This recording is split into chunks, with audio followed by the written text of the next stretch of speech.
ಸಾಂಕೇತ್ ಇದು ಹೋದ ಶುಕ್ರವಾರ ಚಿತ್ರಮಂದಿರಗಳಲ್ಲಿ ರಿಲೀಸ್ ಆಗಿರುವಂತ ಹೊಸ ಕನ್ನಡ ಸಿನಿಮಾ. ಹಾಗೆ ಇದನ್ನ ಜ್ಯೋತ್ಸ್ನಾ ಕೆ ರಾಜ್ ಅವರು ಡೈರೆಕ್ಟ್ ಮಾಡಿದ್ದಾರೆ.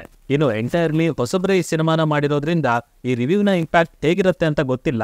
ಹಾಗಾಗಿ ನಿಮ್ಮಲ್ಲೊಂದು ರಿಕ್ವೆಸ್ಟ್, ವಿಡಿಯೋ ಇಷ್ಟ ಆದ್ರೆ ಖಂಡಿತ ಲೈಕ್ ಮಾಡಿ, ಅದು ಮತ್ತಷ್ಟು ಜನರನ್ನ ತಲುಪೋದಕ್ಕೆ ಸಹಾಯ ಆಗುತ್ತೆ.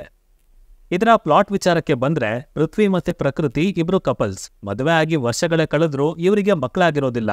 ಅಂಡ್ ಅದರಿಂದ ಪೃಥ್ವಿ ಹೆವಿ ಫ್ರಸ್ಟ್ರೇಟ್ ಆಗಿರ್ತಾನೆ. ಜೊತೆಗೆ ಸಂಬಂಧಿಕರು ಮತ್ತೆ ನೆರೆಹೊರೆಯವರ ಮಾತಿನಿಂದ ಇರೋ ಅಲ್ಪ ಸ್ವಲ್ಪ ತಾಳ್ಮೆನೂ ಕಳ್ಕೊಂಡಿರ್ತಾನೆ. ಸೊ ಹೇಗಾದ್ರೂ ಸರಿ ಒಂದು ಮಗು ಬೇಕೇ ಬೇಕು ಅಂತ ಹಠಕ್ಕೆ ಬಿದ್ದು ಅವನು ಬೇರೆ ರೀತಿಯ ಒಂದು ದಾರಿನೇ ಹಿಡಿತಾನೆ. ಸೊ ಅದು ಏನು, ಅಲ್ಲಿಂದ ಮುಂದೆ ಏನೇನಾಯ್ತು, ಹಾಗೆ ಇಲ್ಲಿ ಆ ಸಾಂಕೇತ್ ಅಂದ್ರೆ ಯಾರು, ವ್ಯಕ್ತಿನ, ವ್ಯಕ್ತಿತ್ವನ, ಅಥವಾ ಸಿನಿಮಾದಲ್ಲೇ ನೋಡಿ ತಿಳ್ಕೊಳ್ಳಿ. ಸಿನಿಮಾದಲ್ಲಿನ ಮೊದಲ ಪಾಸಿಟಿವ್ ಅಂದ್ರೆ ಅದು ಇದರ ಕಾನ್ಸೆಪ್ಟ್ ಮತ್ತೆ ಪ್ರೆಸೆಂಟೇಷನ್. ಒಂದು ಆಚರಣೆ, ಅದಕ್ಕಿರುವಂತ ಹಿನ್ನೆಲೆ, ಹಾಗೆ ಅದರ ಸುತ್ತ ಪ್ರಶ್ನೆಯಾಗಿ ಕಾಡೋ ಒಂದಷ್ಟು ವಿಷಯಗಳು, ಇವೆಲ್ಲದನ್ನ ತುಂಬಾ ನೀಟಾಗಿ ಬ್ಲೆಂಡ್ ಮಾಡ್ತಾ ತಾವು ಹೇಳ್ತಾ ಇರೋ ವಿಷಯಕ್ಕೆ ಒಂದೊಳ್ಳೆ ಡೆಪ್ತ್ ಅನ್ನ ಕೊಟ್ಟಿದ್ದಾರೆ. ಬಟ್ ಅದನ್ನ ಸ್ಪೂನ್ ಫೀಡ್ ಮಾಡಿ ಅರ್ಥ ಮಾಡ್ಸೋದಕ್ಕೆಲ್ಲ ಹೋಗಲ್ಲ.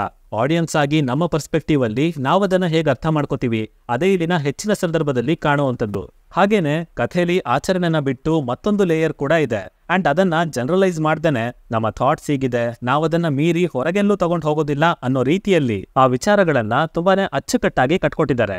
ಇನ್ನು ಇದರ ವಿಜುವಲ್ಸ್ ಕಡೆ ಒಂದಷ್ಟು ಒಳ್ಳೆ ಕೆಲಸಗಳು ನಡೆದಿದೆ. ಸ್ಪೆಷಲಿ ಮನೆ ಒಳಗೇನೆ ಇಟ್ಟಿರುವಂತ ಸಾಕಷ್ಟು ಫ್ರೇಮ್ಸ್ಗಳು, ಬಾಗಿಲ ಬದಿ, down the stairs, pre climax ನ ಕೆಲವೊಂದು ಫ್ರೇಮ್ಗಳು, ಹಾಗೆ ಮೇನ್ಲಿ ಕಾರೊಳಗೆ ಒಂದು ಲಾಂಗ್ ಶಾಟ್ ಬರುತ್ತೆ. ಅದರ ವಿಜುವಲ್ಸ್, CGI ವರ್ಕ್ ಚೆನ್ನಾಗಿತ್ತು. ಆಲ್ಸೋ ಅಲ್ಲಿರೋ ಡಾರ್ಕ್ ಪ್ಯಾಟರ್ನ್ ನ ಡಿಫ್ರೆಂಟ್ ಆಗಿ ಟ್ರೈ ಮಾಡಿದ್ದಾರೆ. ಅಂಡ್ ಅದು ಥಿಯೇಟ್ರಿಕಲಿ ಒಂದು ವ್ಯಾಲ್ಯೂನ ತಂದ್ಕೊಡುತ್ತೆ. ಎಡಿಟಿಂಗ್ ಮತ್ತೆ ಕಲರ್ ಗ್ರೇಡಿಂಗ್ ಇಂದ ಕೆಲವು ವಿಷಯಗಳನ್ನ ಕಾಂಟೆಕ್ಸ್ಟ್ ಇಲ್ದೇನೆ ಹೇಳೋದಕ್ಕೆ ಟ್ರೈ ಮಾಡಿದ್ದಾರೆ. ಬಟ್ ಅದು ವಿಜುವಲಿ ಚೆನ್ನಾಗಿತ್ತು. ಆದ್ರೆ ಅಲ್ಲಿದ್ದ ವಿಷಯಗಳು ಎಲ್ಲರನ್ನ ಅಷ್ಟೇ ಎಫೆಕ್ಟಿವ್ ಆಗಿ ತಲುಪತ್ತಾ, ಅದು ಒಂದು ದೊಡ್ಡ ಕ್ವೆಶ್ಚನ್ ಮಾರ್ಕ್. ಇನ್ನು ಪರ್ಫಾರ್ಮೆನ್ಸಸ್ ಕಡೆ ಬಂದ್ರೆ ಆಲ್ಮೋಸ್ಟ್ ಹೊಸಬ್ರೆ ತುಂಬಿರುವಂತ ಸಿನಿಮಾ. ಅವ್ರ ಕಡೆಯಿಂದ ಎಫರ್ಟ್ಸ್ ಇತ್ತು ಅಂಡ್ ಪರ್ಫಾರ್ಮೆನ್ಸ್ ಕೂಡ ಡೀಸೆಂಟ್ ಆಗೇ ಇದೆ. ಬಟ್ ಹಾನೆಸ್ಟ್ಲಿ ಚೈತ್ರಾ ಶೆಟ್ಟಿ ಅವರು ತಮ್ಮ ಕ್ಯಾರೆಕ್ಟರ್ ನಲ್ಲಿ ಚೆನ್ನಾಗಿ ಕಾಣಿಸ್ಕೊಂಡ್ರು.